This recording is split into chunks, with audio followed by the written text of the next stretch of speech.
Konnichiwa! Howdy, y'all! I'm Leslie. I'm Laurie. Welcome to Sumo Kaboom, where we talk about all things sumo. That's right, and this week we're talking about our trip to Japan.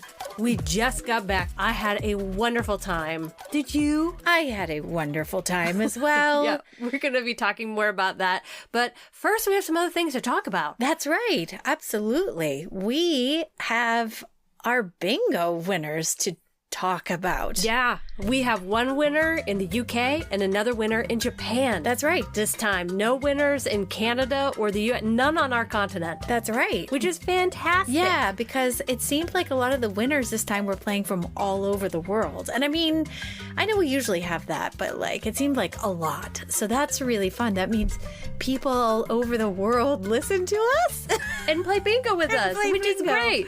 Yeah. Our Makikoshi winner, this was actually the very first bingo that came in. Yes. Makikoshi was Emmy from the UK. And she writes, wow, what an honor. I would like to thank all my supporters. I just did my style of bingo, not worrying about the future and taking it one day at a time. I like her already. Spoken like a true sumo tori. Yeah, she's a bingo rikishi. Yes. She says a little bit about me. My mom's side of the family is Japanese. See, just the word mum gave her away. Yeah. That's how I knew she was not from America. Yep. I love mum. We don't say mum, we say mom. But she says, I didn't really get into sumo until March last year. We started watching it with my husband, and we quickly became very intense sumo people. We watch Makushita, Juryo, and Makauchi every day during the tournaments. We follow the news, we listen to all the podcasts, and we're planning our delayed honeymoon next year entirely around attending a basho. Wow. How romantic is that? Very romantic. I love it. So here's a little poem. I felt like I was back in primary school trying to come up with rhymes. And I got some help from rhymezone.com. But here it is. An ode to Shonan no Umi. Oh, he has the best belly in the biz. All those interviews at Makauchi debut said it took you 9 years, a slow breakthrough. But what they missed is it means you persist. A rise at your pace brings such grace to your race. While some rocket up, or they never ascend, you kept at it firm with a sure upward trend. So just take your time, Shonan no Umi, don't stray. We know that we'll see you in Sanyaku one day. Absolutely. Thank you, Emmy. Thank you for your poem, and congratulations on that bingo. Yeah, I have to say, like, Shonan no Umi is so interesting to me because we did see his walk up close and personal. It's amazing. It is truly baffling. You can hear the thigh slide as he goes by. Like, part of me was like, is that his shoes or is that his thighs that I'm hearing? Yeah, he walks like he's riding a horse. Like his legs are like so far, they're like shoulder width apart. A foot and a half apart as he walks, and it's very furious. But he also walks like on the balls of his feet, I think. He's a tiptoe walker, I think, which is, I think, makes his energy when he's gracing us across the floor. It's like, it's very interesting. It's very interesting. And he's got this perfect belly. And if you look at him from behind, his butt is really uptight, you know? Like if you look at his butt, he has crazy muscles, but it's just like, it's like a solid block of muscles that doesn't kind of move. I know it's great. His stride, I can immediately pick out. You know, when they're coming down that alleyway, as soon as they turn around that corner, I was always like, that's Shonan no Umi. Well, he looks like he's on a mission. He's great. Yeah. And I'm so glad that you are also a fan of Shonan no Umi. Anyway, we'll have your prize coming to you later this week. That's right. Probably tomorrow.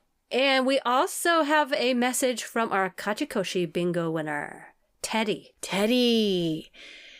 I'm originally from the UK, and I started watching sumo with the 2020 Hatsu Basho, which was the one Tokushoryu won from M17. I think we all remember that. Yeah. After watching that, I became a fan of sumo and Tokushoryu. Well, I spent some time with Tokushoryu, by the way. And he says, I've watched every tournament since. After Tokushoryu retired, Takakeisho became my favorite rikishi. I moved to Japan in August 2023, and I went to the 2024 Haru Basho in Osaka as I live near there. I went for 2 days, and it was a great experience. The rikishi are giant in person. Unfortunately, it looks like Takakeisho is retiring, but I like Midori Fuji, Onosho, and Koto Zakura a lot, so I still have them to support. Thanks for all the podcasts and for hosting Sumo Bingo. It always adds extra excitement to the Basho.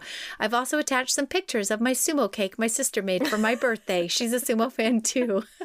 Y'all, the pictures are great. I mean, this is like a professional level cake. It's Isn't like it? fondant, and there's like adorable little sumo, like little chubby sumo guys that have been fashioned out of fondant with mawashi on, and their hair is perfect. And It's amazing. it looks delicious too. I'm so, and a little gyoji in the middle. Oh my gosh. Let's hire her. Let's hire her for her caking skills, if that is a word, caking. Sure. Congratulations, Teddy. Your prize, which is homemade jam made by yours truly, is on the way, along with some other really cool sumo merch we picked up while we were in Tokyo. So congratulations to both of our bingo winners. I also want to just share something else. We were the recipient of so much generosity when we were in Japan. Yeah. People were just so kind to us that we want to extend that generosity on. And so if you are a monthly supporter of Sumo Kaboom, be watching your mailbox, because we're going to give you one of those sumo calendars for 2024. It actually comes from Kanishiki. Right. Kanishiki gave us 20 of those. And so we are going to mail those to you. We're going to be asking for your mailing address so that we can send you basically this gift from Kanishiki that we want to forward onto you so that you can enjoy it as well. Just as a thank you for being a supporter every single month of Sumo Kaboom. We could not do this without you. Exactly. So that will be coming your way. Also, we kind of went overboard on the sumo merch.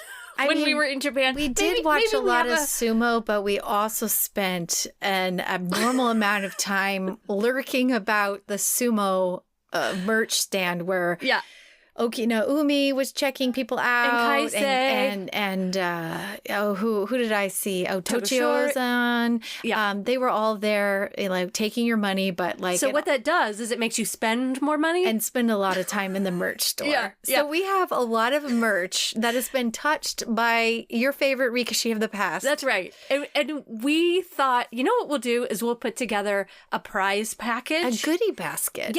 Yeah. We want to have just a raffle for things that we picked up at this basho that we think you might enjoy. We have a special something for our U.S. listeners. For a lucky listener in the United States or in Canada, someplace that's easy for us to mail it to. And we're just going to put together our favorite bits of merch and send to you. So if you want to be a part of this raffle drawing, the first thing you should know is if you're a monthly donor, you're already in the drawing. That's right. You don't have to do a thing. But if you're not a monthly donor, you just need to donate to us a minimum of $3. $3. You could donate more. We'd happily accept more. But for a minimum donation of $3, anytime between September 1st and October 31st. So if you gave us a donation between the beginning of September and by Halloween, you will be in on this drawing. You just need to be in the U.S. and we will draw one, possibly two lucky winners of some sumo merch. And we will tell you more about this in the next few weeks. But if you want to be in on this, go to our coffee page. That's ko-fi/Sumo Kaboom. You can also find it on our website and just give us a donation and we will happily add you to that drawing. Mm-hmm. Yeah, so if you donate $3, you get like one ticket, and whatever multiple of $3 is, that's how many tickets you get put in. So you give us $12, $33. You get 11 tickets, chances, 11 tries. That's right. The sumo package. If you give us $3, then you're that one lucky ticket, which can happen. But if you donate $12, You get four chances. Tickets. Y'all, I was just at a ukulele festival and I was in on the raffle for all the fancy ukuleles. Mm-hmm. And I was so close to winning a $4,000 ukulele. So close, but the woman next to me actually won it. But I was like, oh, I can't get any closer than that. Dang it. Well, ours, just sheer numbers wise, will probably be far easier to win. But we have incredible things in there like tea bags where like Wakamoto Haru sits like on your teacup and he comes with tea, and Takakeisho's actually smiling in one of the tea bags. We've got pens, we've got buttons, we've got slap stickers, bracelets with Karishima's name on it. We've got washi tape, we've got a towel, I have a barrette. Yeah. I got a Shona Naomi barrette that I am offering up that I got from the, what are they called? Gotcha machines? Yeah, we got fans, we've got programs, we've got a Tagata in there. We're going to show you more as this month goes along. That's right. But we just want you to know right now that we put this special prize package together just for some lucky winner out there in the U.S. or Canada. That's right. Are you ready for a news flash?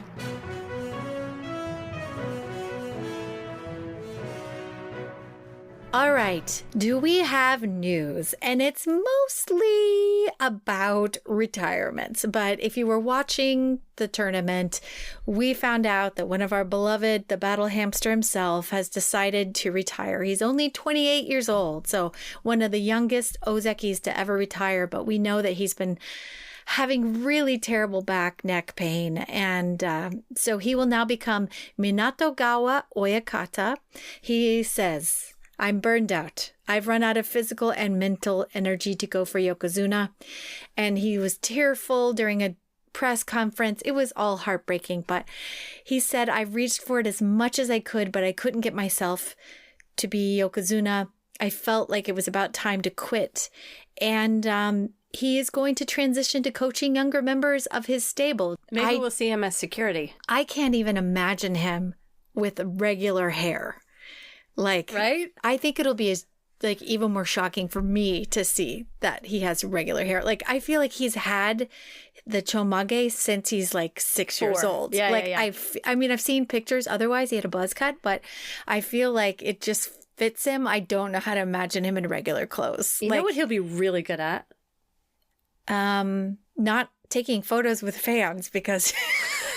Well, he's who pretty knows? stone-faced. I mean, a whole new personality may come out after I did see a picture with his teeth because I Googled Takakeisho smiling and he has little chiclet teeth. Little chiclet teeth. Yeah, and it's a very different smile than what I had thought was going to come out of that body. But he does have a smile, and maybe we'll see it. Who knows what happens with him in this next chapter, but I know it's going to be great. The sumo world is not going to be the same without him. It really isn't. But I think new people are coming up and it's getting exciting in other ways that, like, as sumo always does, like, it always makes room for the next generation. And even though he's young, there's a couple of other guys I'm going to mention who are also retiring. I'm glad because I don't want him to have another bout where he seriously injures his neck and he can't walk. You know? Yeah. So I'm glad that, like, he made that choice. I don't have to watch him and worry every time he's in the ring. And he can heal himself and, like, have a good next chapter, you know? So I'm looking forward to that.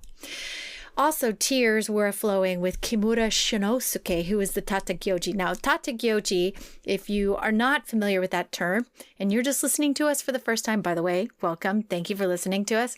Tatagyoji, there are two high-ranked gyoji, and they usually preside over the last few bouts of the day. And the higher of the Gyoji's name is Kimura Shinosuke. Shonosuke, pardon me. Well, the guy who's the other Tatagyoji under him, his name is Shikimori Inosuke. So the top Tatagyoji named Kimura Shonosuke, he retired. And he had to it was mandatory because he was 65 years old. But the guy has been doing sumo for 50 years. He started as a gyoji literally when he was like 15 years old. He was the 38th Tachi Gyoji, which is like the regular referee. And his real name, he has a real name, y'all. It's Imaoka Hideki. And we brought down the curtains on his career And he is now going to be, I don't know what a Gyoji does in his second career other than like teach the next generation still as a consultant. But he has to, like every other guy who's 65, like officially retire. Hopefully he'll just play golf. I know that some of the other guys, though, they can kind of be brought on like a temporary basis, like through like a little consulting kind of gig. So I imagine that they'll keep him around. But he says, I have made 12 wrong decisions. Only 12 in his entire career. In 50 years, well, only 12. Maybe that was as a Tata Gyoji, but he has experienced many hardships and has 12 mistakes. 12 mistakes. But, and Not he also said about himself, I think I could have officiated better. Do you know how many mistakes you've made? Oh, Lord. Too many. Too many to count. Do you keep them on a list in your back pocket? No, I can only think of the time I got too drunk and ended up in the ER in bikini bottoms and a half top with vomit all in my hair. Pretty good. That's one on the list. That's pretty good. With my toes split open, 12 stitches later. That was a pretty big mistake. Yeah, that's a good Almost as big as, I'm sure, one of his wrong decisions. But we wish him well. Yes, let's hope he golfs.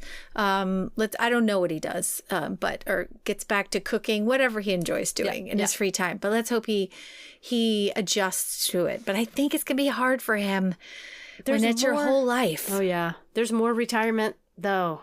Aoyama, who's 38 years old, he will retire and become Iwatomo. He ended this last tournament at 5-10, and it was certain he was going to fall into Makushita from that point. But he's been in the top division, I think, for like ever. For like a really long time. Forever. He's been there since the 60s. He hasn't been in Makushita for 13 years. So he's actually behind Tamawashi, the second oldest guy in the Sekitori ranks, 15 years as an active wrestler. And incredible. He will help out at Kasugano, where we saw him in his very last practices. Yep. The name he took was the Shikona that was originally... remember there was Kimurayama who was... Nope. He was like originally, he passed away at a really young age at 42, like this last year. It was heartbreaking and very young to pass away. And this was kind of like a big brother figure to Aoyama. And so he assumed his Shikona name for his coaching career, which is a real honor. So that we'll see more of him in the future as assistant coach there. Also, Miyoguru will also retire. He's 37 and he will be known as Furiwake. And he missed this last tournament because he's had knee pain. So if you didn't see him there, it wasn't that he retired early. It's just that he was out hoping he could make it. But it was certain that after he didn't make this tournament, he would fall into Makushita. So he decided to cut his losses and call it a day. And one thing to remember about Miyoguru, he had beaten Hakaho twice, Haramafuji twice, and Kakaru once, and Kiseno Sato once. He has all kinds of technique awards. You know, you think of him as kind of like a rank and filer, but when you really look at Miyoguru's long tenure as a wrestler, you're like, wow. The highest rank was Sekiwake as well as Aoyama. So high-ranked guy, but like he had an incredible career and he stuck around for a really long time. Yeah, so they all did. And he also says he was also known for having very low body percentage, and he was fat percentage. He had literally no body. He had no body. No body. He had no body. No, he was asked about his body fat percentage upon retirement, and he was like, he was like, 12. I'm the same, 22%. I'm the same, whether I'm about to retire or earlier on. That's right. I'm a lean meat muscle Exactly. mess. So we will see more of him, perhaps with a short haircut. And then the biggest news, which I'm sure next week we'll probably do a whole episode on this, we will have a new Ozeki. It was not voted officially. By the time this podcast comes out, it will probably be official. On the 25th, there is a meeting that was scheduled to discuss the promotion of Onosato to the level of Ozeki. Never in the history of these meetings being scheduled has there been anyone who's ever been voted down. So it's pretty much a preliminary agreement that the fact that the meeting's being held, that it is official. So while it is not official, it is still official. Official We with have the quotation Yes, marks. we have a new Ozeki, and it will be Onosato. And they call him the top knot Ozeki because he still does not have his ginkgo leaf hair on top. He has the regular fold down hair because it's not long enough. Not long enough to have the ginkgo leaf. Yep, not long enough. And the women, everyone is crazy about this kid. The crowd, when we saw him, went wild for him before the basho began. And I can imagine after this last basho, the crowd, the love, the adoration is even more. Yeah, his presence is large. He's a big boy. Yeah, but you know what's funny is everybody's been posting pictures, including us, of his crazy eyes. And at first, when I took all those pictures of him during the poster reveal, because he won the tournament like 2 tournaments ago, they reveal the posters at the Kokugikan on the Doyo Matsuri Day, which is the day before the tournament starts. I took a bunch of pictures and then I edited out, like I erased the pictures where he has crazy eyes. Yeah. But come to find out, I brought them back out of the deletion pile because he has very often in his photos, he has crazy man eyes. You know, okay, here's the thing. I was kind of making fun of them for a while. And now I love them. Now, well, I just got new headshots done and I looked at them. And I have crazy Onosato eyes when I look at them. And I was like, how did I do that? How did I make the same eyes as Onosato did? And it's just because you're excited and you've got so much energy. Well, and you can't hold back. And he may fidget a lot with his face. Like I do that. Like I have like some twitches, like my eyes, if I'm just kind of not paying attention. And if the camera's consistently going at you, it catches there's you. going to be a point at which your crazy eyes are captured. But boy, is it fun to play Photoshop with us. I know. Good old crazy eyes him. Onosato will become an Ozeki. So that is pretty exciting. He says he really hasn't thought about anything. I don't have time to really think about it at all. My mind is blank. He's talking about what he's about to say for the Ozeki promotion, you know, because you usually say, you make a little statement about like, I will do my best to become an Ozeki with respect and honor to the rank or whatever. And he's like, my mind is blank. I'll start thinking about it now. So he has 5, 4, 3, 2, 1, exact, like a few hours. One of the things I love about this kid is he doesn't seem prepared for the spotlight. Yeah, he seems humble. Yeah, he just seems very down to earth. And it's sweet to see a kid kind of bamboozled by all the affection because it's all happening so fast and it's coming on so strong. I mean, he's enjoying it, just absolutely enjoying it. And seems like a normal, down to earth, humble, nice man. Yeah, it's real sweet. When I was looking up the news and that kind of stuff, I found some articles about his background and history, and we'll talk about that, I'm sure, more next week. But one thing from the get-go is this kid from a very early age knew he wanted to do this. So it all seems like it's going to plan, but it also seems like it's not out of pride. It's out of like, he just loves sumo. And he takes living, like his stable is the furthest out of town. And so he really like enjoys going back to the stable and getting back to work. Like the guy really does love what he does, like what he does.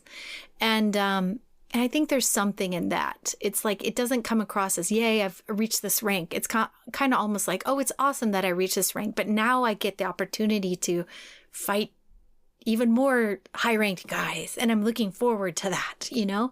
So there's something maybe in that about him that's really sweet. He just genuinely loves sumo. So where do we begin? Our trip to Japan.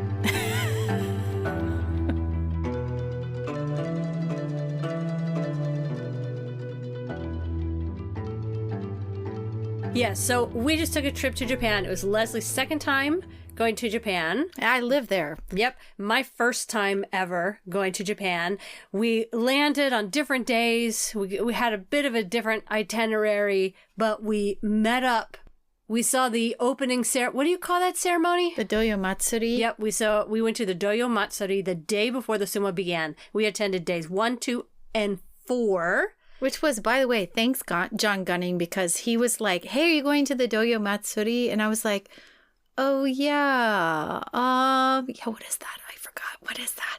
And then I was like, oh yes, we are going. He's like, it's free. I was like, so we went because we were like, A, it's free. B, they let fans in. Doesn't cost a ding dang thing that you get to sit close down to the front in the box seats. So yeah. So if you were going to Japan and you happen to be there the day before the basho begins, you want to go. Yeah, you definitely want to go because it's free and it's open to the public. And who do you see? You would see every coach that you know as a former wrestler. So that's they're the all exciting there. part. Yeah. So you get to go into the Kokugikan and sit in one side of the arena. So for me, it was like my first time in the arena. So it was all new. It was very exciting. You get to sit in the box seats, and you can just sit wherever you want. So you get close to the doyo and you watch the ceremony of the Gyoji, which was placing things in the little his hole. last ceremony. That sounded very sexual the way I said that. No, it's not sexual at all. He puts the magical fairy dust, the kelp and the salt and the sake and the, I don't know, beans or something else, magic beans. He puts magic things in a hole in the center of. I'm sure we have an episode about it, but we can't remember jack squat from the episode. But anyway, it's a lot of cool coaches. Yeah, it's a purification of the ring prior to the tournament to cleanse it of all bad spirits and bad things, bad luck, and cleanses it. And there's a little tiny hole. It's perfectly cut. That's a square. And then they put this little package of stuff in there and then they bury it up. But while they're doing that, they do it bit by bit. And there's two, I want to call them assistant gyojis. That's not their official name, but the two sidekicks that walk all around to the northeast,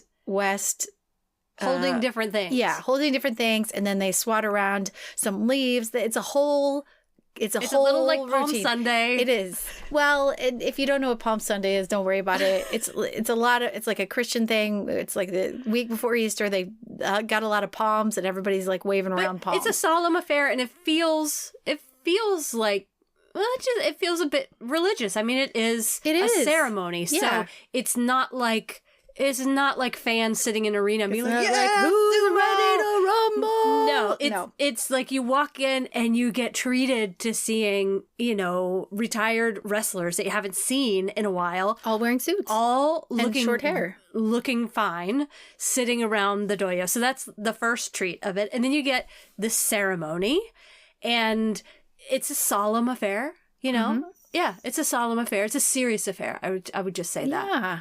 And then there's taiko drumming that goes all around the ring, like 3 solid rings. They did a taiko drumming, and then it's over. Yeah, and it's over. But the it's whole really thing cool. was probably, 15, 20 minutes? It was quite a bit of ceremony, and, with sumo, like everything is a shadow of a Shinto, ceremony. Shadow of a Shinto ceremony. So it's somewhat like that. But, pretty cool. Yeah. And that got us in the spirit. It did. It definitely got us in the spirit. Yeah. And every other month, you also get to see the big posters of the past 2 basho winners. You get to, if you run outside after that ceremony, you get to see those big posters and hopefully the 2 guys that and won. The magical synth intro, which I really love. Well, that's later in the basho, but you get to see the actual wrestlers standing in front of their huge portraits. Right. So you get a photo op, which is really cool. Well, you have to you have to book it out of there. Shimmy your way. You have to elbow your way up to get a pic. But when we were there, it was Onosato standing with Isakahama Oyakata, who's the coach for Isakahama, who was representing Terunofuji since he won the last tournament. He was representing him, so he must be pretty sick to not show up for that. But he would have had to show up, and I'm sure do a whole doyo iri. So maybe he was like, I just don't feel like doing that. Maybe coach. Go in my place, and so it was cool to see him too. The point is that if you're there in Tokyo the day before the basho, you can get a shadow of Shinto, maybe get to see a couple of real big time wrestlers in the flesh and get close enough to take their picture, right? And the huge portraits, and you'll get some drumming both at the festival and after that matsuri. Like, the drummers walk all around the area in Tokyo drumming to sort of announce to people who are in the area that sumo is beginning the next day. Right, which is really hard to order food when you're like trying to speak over the taiko drumming that's coming into the building. But I'm 100% for all drumming. 100%. Well, we woke up, or it was at night. I remember like being at the hotel and being like, why do we hear like, is someone like in band practice downstairs? Yeah, someone's drumming down there. And I was like, they're walking up the street. There's like, I don't see band practice. I don't see a bunch of high schoolers. Like, it's just somebody drumming downstairs. I was like, that's kind of weird. I wonder if that's like play fun. I don't know. And then I kind of saw a couple guys. Then I was like, huh. And I just saw it like from the top down, so I couldn't really see. But I was like, I think that's like a little drummer band that goes all around the Rogoku.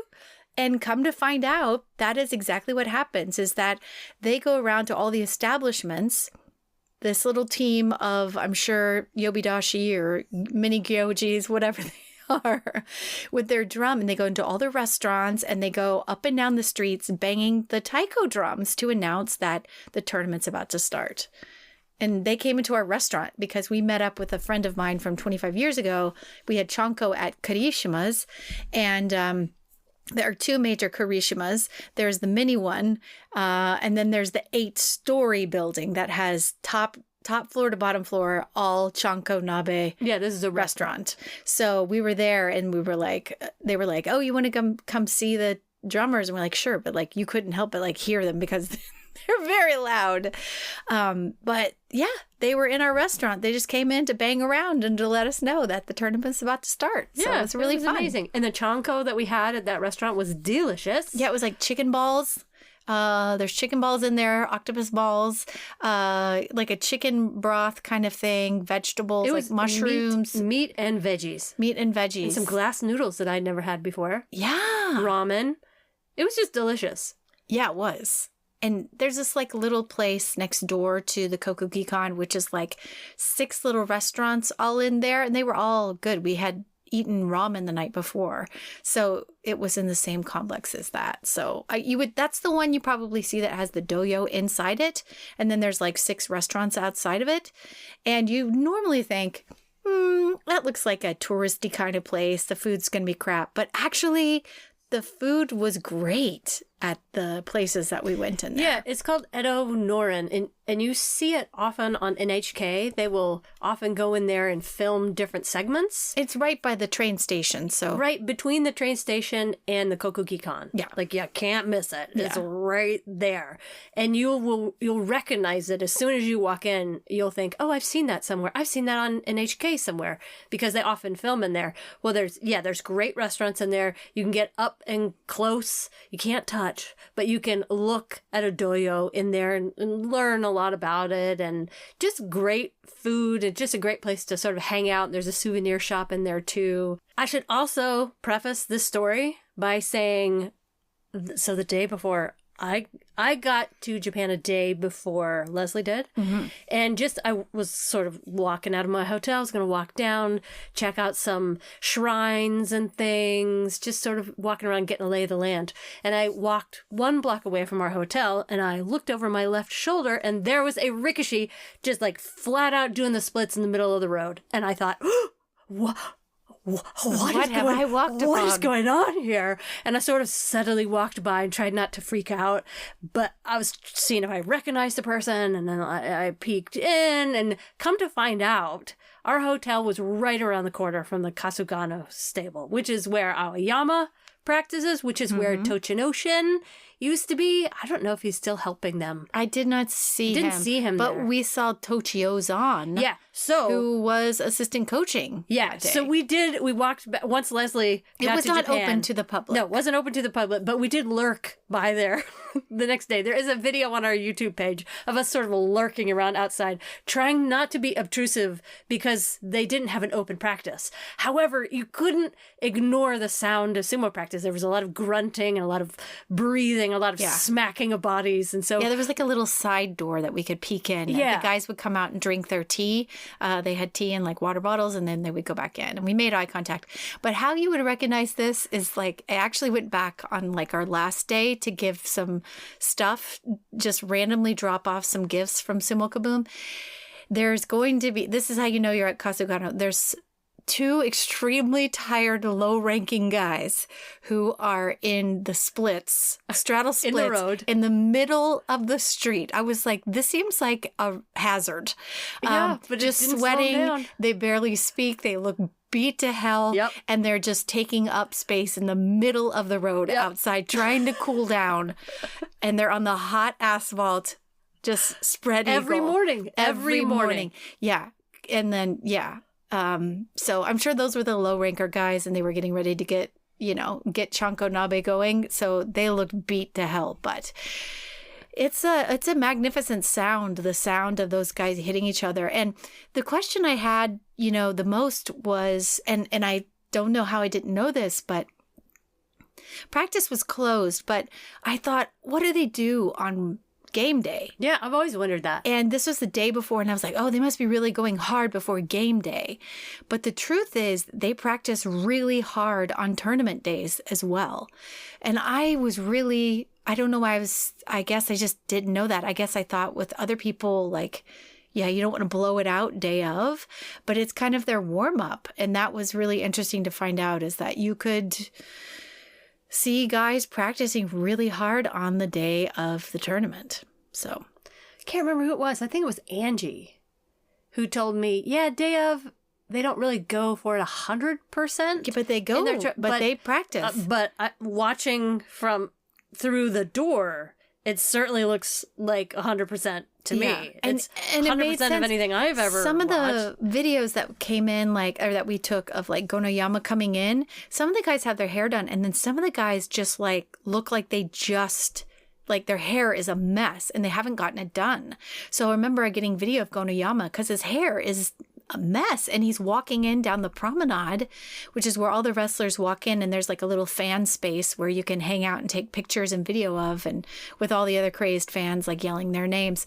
But his hair was a mess, and it's because that morning he was practicing, on the game day. So that didn't have time to get his hair did. So so all of that happened before the sumo even began. And I do want to say, before we start talking about the days of sumo, one of my biggest takeaways for this whole thing was sumo is only one part of the amazingness of the sumo experience. You could go to the Kokugikan, watch sumo all day long, and do nothing but that.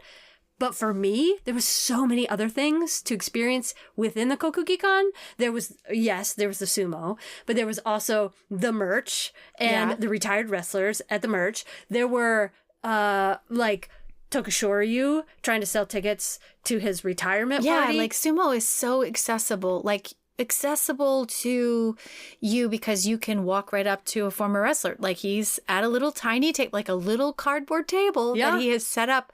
I watched Tokushoryu and some other guy really hem and haw for at least 5 to 10 solid minutes on where to put his retirement ceremony poster on the wall. And there's just people walking by all day long. And you can stop and ask for a picture, and they're busy doing things, but they always oblige. They may not be happy about it. But they're just there. It's a very close proximity kind of sport because they're very unusual. It's interesting. But also, not only that, there's also Chanko Nabe in the you can go down there in the basement. I went down there and I got in line, and they serve Chanko Nabe in the basement, and it's 500 yen. You just give your coin, and then they just are pouring, which is $3. Yeah. Well, if you're in the U.S., our dollar is pretty strong against the yen. But all in all, very reasonable. And there's all these tables down there. And it's just a whole bunch of people who are just loading up on Chanko Nabe. And that Chanko Nabe is, each tournament has a different recipe from each different stable. I don't know what stable it was that I had, but it was delicious. So there's the Chanko, there's the multiple restaurants in and around the arena, all serving slightly different food. So there's walking around sort of checking out what's in this bento box. Right. This What is are the these Koto people's- Zakura Yes. box, which is the one he curated himself. Yeah, so- for For one of the booths that was near us on day one, they had bento boxes themed on different wrestlers. So you could get the Wakataka Kage box or the Koto Zakura box. And supposedly it was filled with the foods that were the favorites of these recipes. Now, wrestlers, right? So it was sort of fun to sort of look and read about, okay, what are their favorite food? Oh, this guy likes potato salad. Oh, this guy likes mine bacon. was beef and rice and potato salad and like a radish. And that was the Koto Zakura box, I think. It was limited. And if you ever go, you got to kind of, they run out of boxes at a certain point. So You gotta a lot of order the 'em early. things you have to know about, which we found out from other fans who were like, oh, I'm experienced at this. By the way, you want to go get in this line at noon. That's when the Sumo Mall opens. Yep. And that way you don't have to wait for like an hour or more to go through this thing. And there's lots of tricks like that. Yeah. That we kind of learned from other foreign fans, actually, who were, and where we were sitting the very first day was way up high in the nosebleeds, which was great because it was full of other fans like us who were really enthusiastic, but just didn't have front row seats on day one. There were cutouts of Ricochet that you could take your photo with. That was super fun. There were gacha machines. You could put your coins in and get specialty sumo items, which of course we did. I mean, and the not only people were that, crazed for those machines. yeah. Crazed. 500 yen a pop. Like, They're crazed. people were They would get like almost 12 screaming. of these little bubbles that had like a Shona no Umi beret in it. Well, and not only that, you could go outside to the alleyway and just hang out all day outside, not even watch the sumo, but instead watch the Ricochet come in or go out. And hope to get an autograph on hope their to way get an out. autograph or if a they photo. won, Yeah. you might. If they lost, they're going to pass you right by. But But that- if they win, you might get an autograph. Day one, I spent at least 2 hours just watching Ricochet come in and go out. That was so fun to actually see them in the flesh and to see how they were dressed and how they walked. And it was also just fun to just shout their name and watch other Japanese people around me just be completely shocked that I knew all their names. It was super fun because you're all like outside. It's all just extreme sumo fans who are just so excited to see the person in the flesh. Right. So I guess all of that is to say that sumo was like I would hate to say it's a small piece of day one. Well, day one, I have to say, day one for me was mostly sumo. I hung out and watched a lot of sumo. I did the walk-ins on day two a little bit, but I didn't want to admit because that happens, like the guys that you really recognize, you want to see, that happens during Juryo. So I was really interested in seeing Takaru Fuji on day one and day two, and he looks golden bronze in his purple mawashi. He looks amazing. Yo, that guy's even bigger in person than he comes across on the screen. Yeah. He has spent so much time Tanning and lifting. Yes, lifting with his traps. I don't know how he gets that sort of pump on his traps, but when you see him in person, he really is shaped like the Tasmanian devil. He really is. Yeah. So top heavy. Right. But also earlier, guys, like I got to see Inho when we first came in because he was in Makushita. He's working his way back up. He was the very first match we watched. And we watched it like Inho. through the door on the first level because we weren't supposed to be down there, but you could watch in, and I was like, oh my God, I recognize that body. Is that Enho? And he won. So it was Enho. But yeah, so you kind of like have to kind of pick your battles of like, do I want to see these guys up close come in, or do I want to miss part of Juryo and some of the upper Makushita guys that you recognize and stuff? So, day one was just real fun. It was just like buying all the things, doing all the things, just having no idea what's going on, just taking part and meeting people. Yeah, the only thing that really crushed me day one and day two, actually all the days, is looking around at all of the ding-dongs. I'm going to call them ding-dongs. The people who came to see sumo just as like a thing to do, and they were with tour groups, and they like left during like the last two bouts of the day because like they have no connection to sumo. So in the upper like seating section, there were all these seats open, you know, and you know who they belong to, probably tour groups, and they've got 10 seats, and there's so many people clueless about sumo, and I hope they've gotten bit by the bug like I did, and they're going to go home and like become a sumo fan.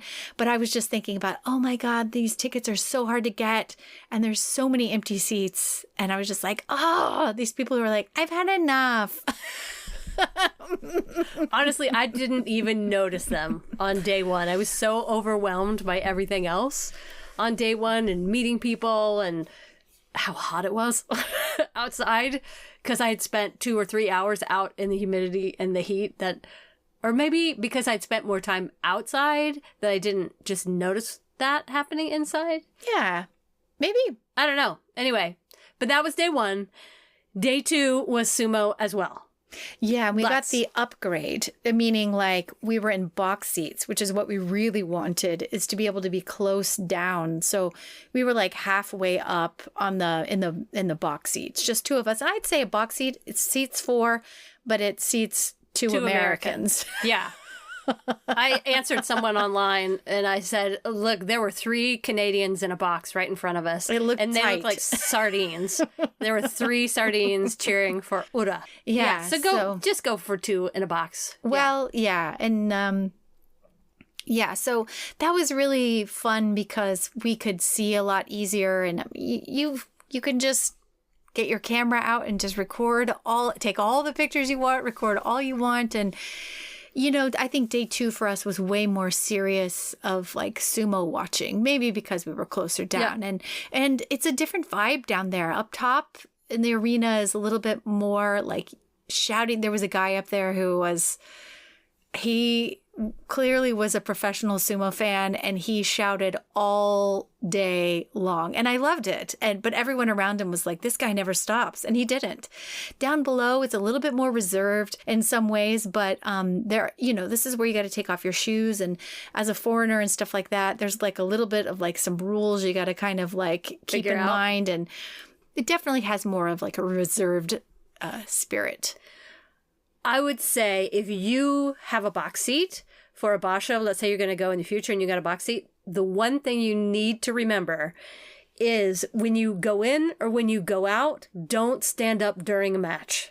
That's the one hardcore rule because you don't want to ruin the person's view behind you. Right. Oh, well, and take your ticket. They check your ticket every time you come in and out. So they are like, I've seen it like 8 times before, but I need to see it again to make sure you're going back to your box seat. It's a lot to think about. Like, you've got to figure out how to put your shoes on, put your ticket in your pocket. Where to put your shoes. And then stand up and exit at just the right time so that you're not blocking someone's view. But if you do it wrong, you will make enemies. You've gotta be able to enter and exit quickly so that everybody can see around you. The views are incredible in the boxes. It was the first time. Okay, in the doyo, you know, when they do the procession with the aprons, where we were pretty much like face level for those guys when they stand around the ring and they just peer off. And where we were, actually both days we were kind of in this area. We got like just the treated view of Wakataka Kage in his ceremonial apron, just staring. All of them. Yeah, but I remember him because his apron, I never realized it before, has like sparkle, has little diamonds that sparkle in the front. And so the man... Bedazzled? Yes. Somebody in his team has a bedazzler? Yes. And he just standing there like a Greek bedazzler god. is a jeweling arts crafts like helper where you can jazz up any outfit you want with rhinestones. The man was just shining for the world to see with that I same think that pissed might off be stare. You, because I saw that, but I also was looking at like Karishima and like some of the other guys standing next to him. So I feel like that was more of like a personal connection. Well, part of it comes from watching Wakataka Kage enter on day one. The man has such swagger, and he just doesn't He just doesn't say boo to anyone. He doesn't smile. He doesn't acknowledge anyone. He just walks where he's supposed to walk. Yeah, they have business to Yeah, tend he's just to. a swagger fest. And so when he stood up there on day 2 with that bedazzled apron, I was like, that man has it in spades. Oh my God, he just exudes cool. Yeah. Yeah, so day 2, much more about the sumo. I still spent some time outside watching them come in and come out, but I didn't want to miss Jurio on day 2, so I stayed in my box more often on day 2, watched more sumo. It's just as fabulous. There's just even when you're in your box and you're watching sumo all day, there's still so many other things to watch. There's people to meet on either side of you. There's food and there's drink to be ingested, but there's all these other things that I didn't realize were a part of sumo. Like, it's actually kind of hard to keep up with the sumo. It feels like it goes really fast. Yeah, like I don't really remember the sumo on day 1 and day 2. I mean, I do because this was the last day that Takakeisho ever fought. And so day 2, we saw his last match. To think about, I remember seeing him on day 1 and being like, God, not to say someone looks out of shape in a bad way, but it means that, like, I say out of shape, meaning like he doesn't look like he's in his top rikishi form, you know, like maybe his body had atrophied a tiny bit. And you can see that with some of these guys when they get injured. And I just kind of was like, I don't know. I have a feeling this is just maybe it with him, and I don't want to believe it because he's so young, but I was seeing those bouts up close, you know, in those box seats. I thought, like, yeah, I just don't think he has long. And sure enough, he was Cujo the next day. Cujo, not Cujo, the evil dog from the movie.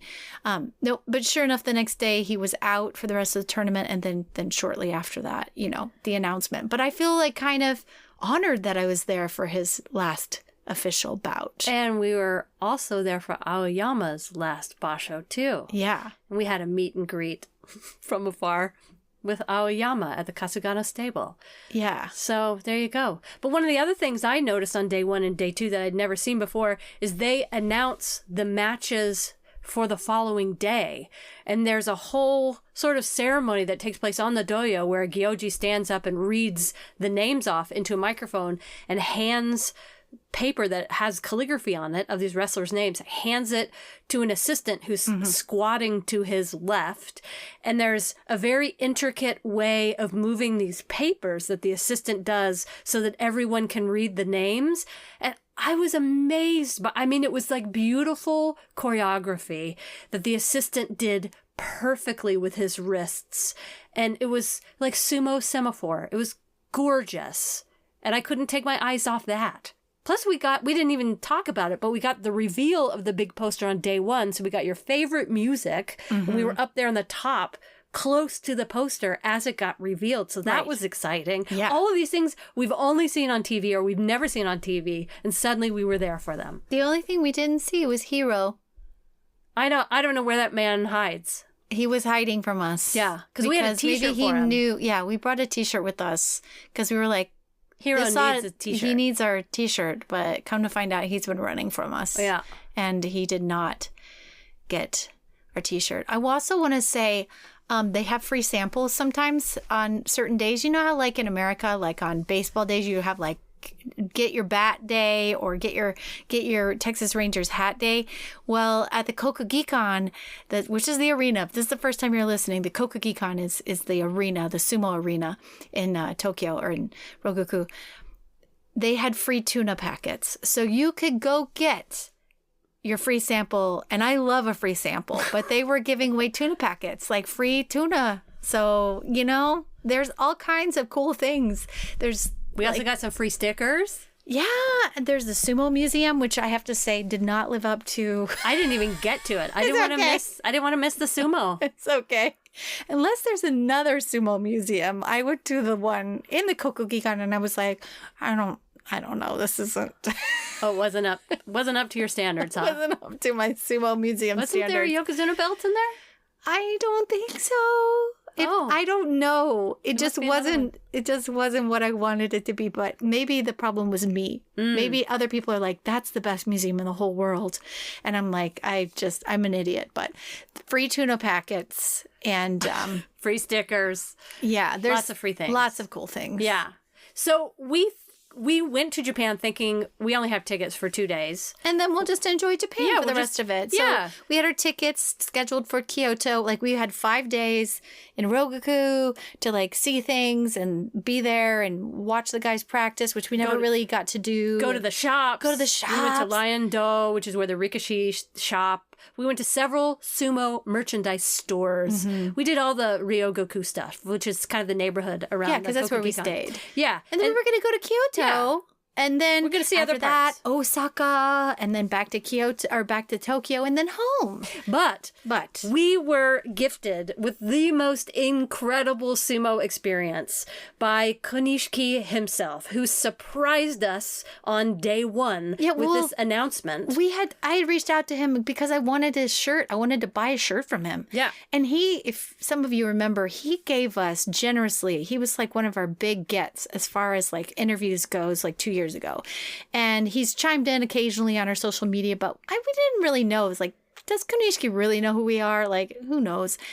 And so we went, and he's selling his merch at a booth, and right in front of the Kokugikan. right in front, yeah. And so you can go get a t-shirt and he can sign it. It's so cool.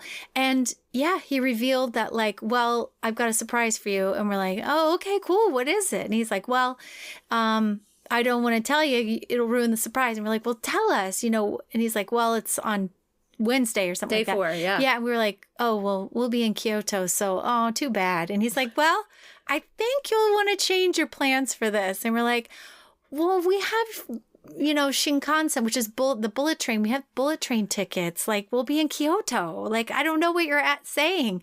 So we begged him to just say what the surprise was. He's like, you'll change your plans. So we did, because he invited us. He bought tickets to sit in box seats. Then these aren't normal box seats. These are like tea house special, like, box seats that I didn't even realize existed. Yeah, his is associated with Takasago, which was his stable, and they all have associations with certain tea houses who run these, like, it's like there's like 5 chairs in there and like a little table, but it comes with like a waiter, and you get all the tea house perks. And he was going to go watch day 4 with us from the box. So we could not believe it, and we were like, yes, we will be changing our tickets. Yep. And then we were like, how do we change tickets? How do we do this? And so we went to Kyoto on day 3, and then came back to in the morning of. Yeah. On day 4, bullet trained it back from Kyoto to Tokyo, a couple of hours, and then watched from like 12:30 on with him and some friends of his who were absolutely delightful people to hang out with.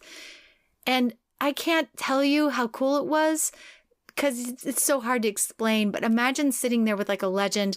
Imagine being able to talk sumo shop for an entire afternoon, because that's what he was doing. Is like, we would say, now what happens this, or what happened, or, and he would explain it, or he'd be like, he's like, it's over now. And then he'd be like, well, because this, and then this happened, and he grabbed him here. We just got to talk shop. And that was like the whole thing was amazing. Like, we had tons of yakitori and edamame and Coke. I drank like 4 bottles of Coca-Cola. I was wired.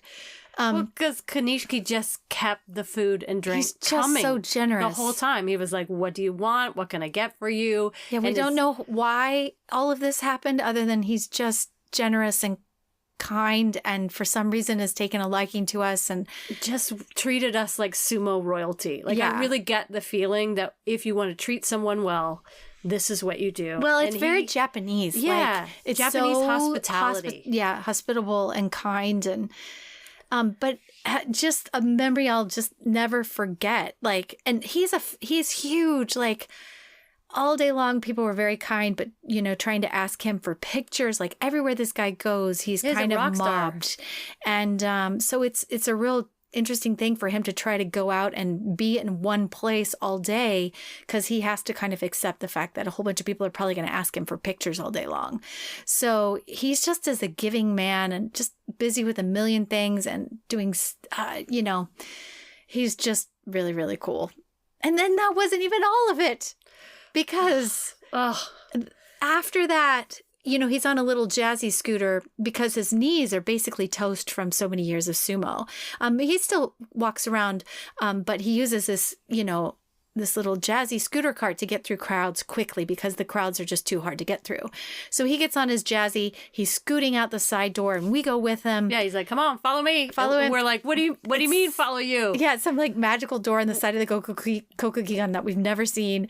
He's like, follow me, girls. Come on. He's gotta be fast. I mean, watch out for your ankles because he is cruising on this thing. And then we're walking this kind of outdoor area with him, and then a door opens and I recognize the gate. I recognize the butt right away. I recognize his walk. She sees his butt. And his shoulders. But like, luckily you had your phone out for some reason. And I was like, oh my God. Oh my God. And then this figure walks straight up to Konishiki and they like shake hands. And I'm like, oh my God, do you know who that is? And of course I'm like, yes, I know who that is. And then I'm like, that phone you have out, start recording. It's Hakuho. And he was talking quickly to Konishiki, and they had a little tiny conversation. And then I'm sure Konishiki was kind enough to say, hey, by the way, these are my friends, and I'm sure they'd love a picture with you. So I don't know if that's what was said, but Hakuho turned around and held out his hand, and he shook each of our hands. And I lost all sense of time, and language skill went right out the window. Yeah, I have no idea what I think I just blabbered. Yeah, he said picture. Blah, blah, blah. He said in English picture, and we both just went yes, yes, yes. And so he just got in there and he smiled because we got pictures. I got a picture with like Tokushoryu and Akisayama, who were maybe not so pleased to take pictures with us. And Ikioi also not pleased to take pictures with us. They were busy. Hakuho was smiling. The only one who smiled. I know. Kanishiki. Yeah. And then he parted we parted ways, and then he touched his back, y'all. It touched his back. He went off like a fog, like in Brigadoon, like just off he actually just went off into the crowd. Yeah. Just like a regular human. His pants were very nice pants. Y'all, he was dressed so nicely. Because we were worried because when he first retired, his choice of fashion was a little dicey, but it's come full circle. He has turned it up. He's turned it up. He looked good. And he is a specimen. Y'all, he is His hand big. was enormous. Yeah. Like when you stand in front of him and you take in just how big a human He's huge. He is. He's huge. The power He's that comes wider off that than body. you think. And he was always kind of slim on the doyo. Yeah. But when you see him in person, you're like, geez, Louise, he is so big. Yeah. So anyway, that was one thing. And then Konishiki was then just going through the crowds because he had to get to his car. We're still following Konishiki. And at that point, he had given us lovely parting gifts, which we didn't know what they were, but they were from the tea house, which turns out they were lovely pottery and some like very specific towels and gifts that are only given to like the tea house people. So he gave those to us. He's so generous. We're like ready to part ways. And we're like, okay, thank you for this amazing opportunity. And he's like, well, get in his car. And we're like, what? Get in your car? Get in your car? Like the white vans? The sumo wrestler vans? And he's like, yeah, just get in. We're like, oh, okay. I look at Lara and she's like, I don't know. And I'm just like, I just get in. I guess we just get in. We just get in. And I just want to point out, this is the very scenario that every mother tells you not to do. Do not get in a white van. Do not get in a van with strangers. Unless it's a sumo legend. Yeah. Then get in that van. Of course, we got in that van along with Angie and Kohei, two of his friends. Yep. And he was like, we're going to dinner. So we got in the van and he took us to a place called Dorago, which is a former wrestler named Takatoriki. I believe that's his name. Yep. And he owns this really great yakiniku restaurant close to the Kokugikan, which is frequented by Rikishi because when you go in, all the walls are covered with like, autographs and pictures of famous guys. And I hadn't had yakiniku like that since I lived in Japan, but when you get it with Konishiki, it's like next level. And it was meat, and more meat. Yep. And a little kimchi, but more meat, and more meat, and delicious. Yep. And he would like cook it up and he would like do it to doneness. It was like we were being like cooked for. It was crazy. I mean, we just stuffed ourselves. He just kept the food coming. Yeah. I mean, I don't even know what I ate that day, but I was so stuffed with meat from the whole day, which is, I think, maybe the experience of a sumo wrestler is like you're being stuffed with meat. Yeah. Which is actually one of the things Konishiki said, that he doesn't want people to think about sumo wrestlers. He's like, you see these sumo wrestlers on talk shows and TV shows, and all they're doing is eating, and everyone's always talking about what they're eating, and they're never highlighting what the practice is like, the discipline, the hardship that these guys go through. So who we are as people. Yeah, he too. really wanted us to understand so much more than what the fans might think about sumo. And I think maybe that's one reason why he invited us, is to kind of be able to give a perspective about sumo that's uniquely his, as somebody who's been through it and still wants to bring sumo to a larger audience, but have them understand and really respect what these guys do. And spending a day with Konishiki, I definitely felt like that by the end of it. He was so generous and kind, with such that samurai spirit, like that respect. I have so much respect for him, but what he taught us that day was really just completely overwhelmed by his generosity. He is such a host, and just showed me a whole nother side of sumo. Taught me a lot about watching the sport, which I hope that I can then communicate with our listeners. He had as some well. dish too, but we won't say the dish, but he had a little bit of dish on some guys, which I kind of appreciated. Like, he's absolutely allowed to have opinions about some of these guys that people love, but he's like, this one or this one. But he had nice things to say about Kirishima, he did. And I think he also had nice things to say about Sada no Umi, because he said, I used to wrestle Sada no Umi's father, and his father was unbelievably tough. Just a tough guy. He had some fun things to say and fun things to kind of like. He taught me a lot about Takakeisho and why Takakeisho was just so good. He talked a lot about how... What did he say? He said Takakeisho's gift was that when you're a pusher thruster, you alter the angle of your pushes and thrusts to keep the person from being able to get to your own belt. Right. And he said Takakeisho was a master at the tachiai I remember that. Angling it so that you couldn't tell which way he was going to go.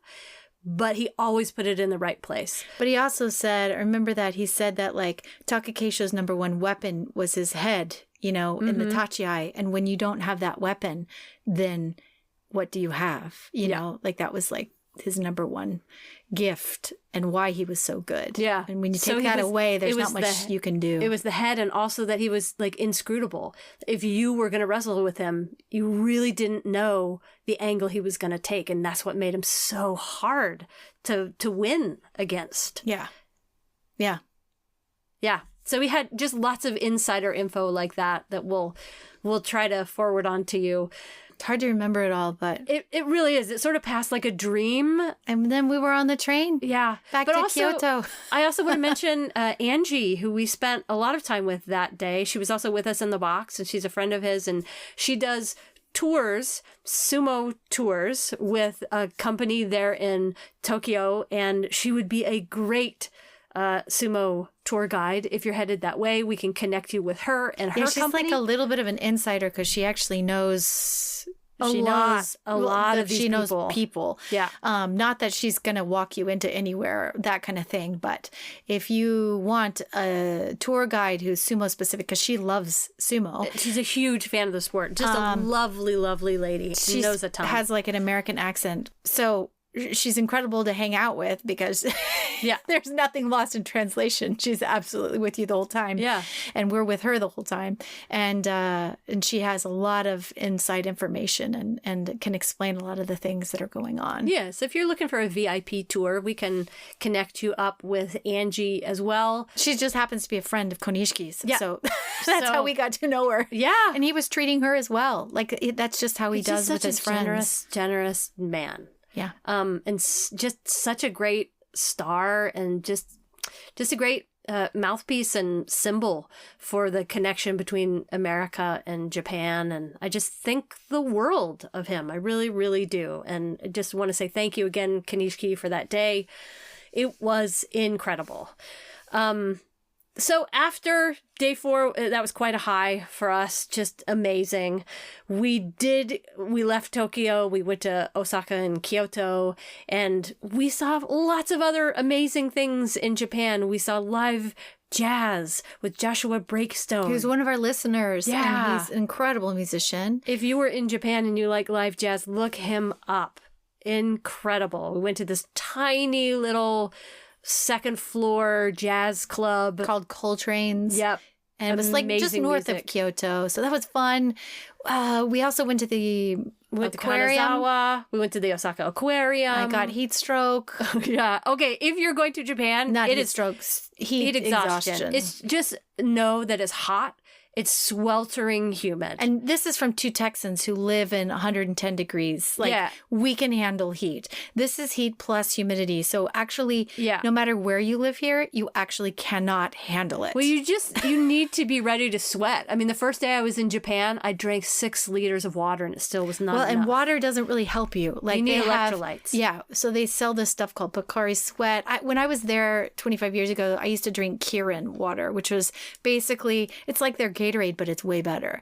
And they have that all over the place. So you have to fill yourself up with Gatorade type of drinks the whole time. And some of the hotels there, not all of them, but some of them only have air conditioning in the room, not in the hallway or in the elevator. So I heard a lot of other international visitors that were staying at certain hotels were saying, oh God, this hotel was really tough because you're waiting 10 minutes for the elevator. It's such a large hotel, but I'm just sweltering in the hallway because there's no air Right. conditioning. And so you need to be prepared for the heat and humidity when you go. It's not all year long. It's just, we thought it would be better by September, and it was not. It was So just, yes, it was still hot. and humid. If you go in the summer, you end up in one of these hot boss shows. Just prepare yourself because it's unlike anything that you've really experienced before. Yeah, you see these wrestlers walking around with these like wash rags wiping the sweat off their face. It's not, well, it probably is because they just worked out really hard, but it's also because it's just sweltering. And Yeah, and they're everyone, heavier than everybody yeah, else, so. everyone needs a sweat rag. Like you just need a sweat rag when you're walking Minifan around. and umbrella. That's a UV umbrella. Like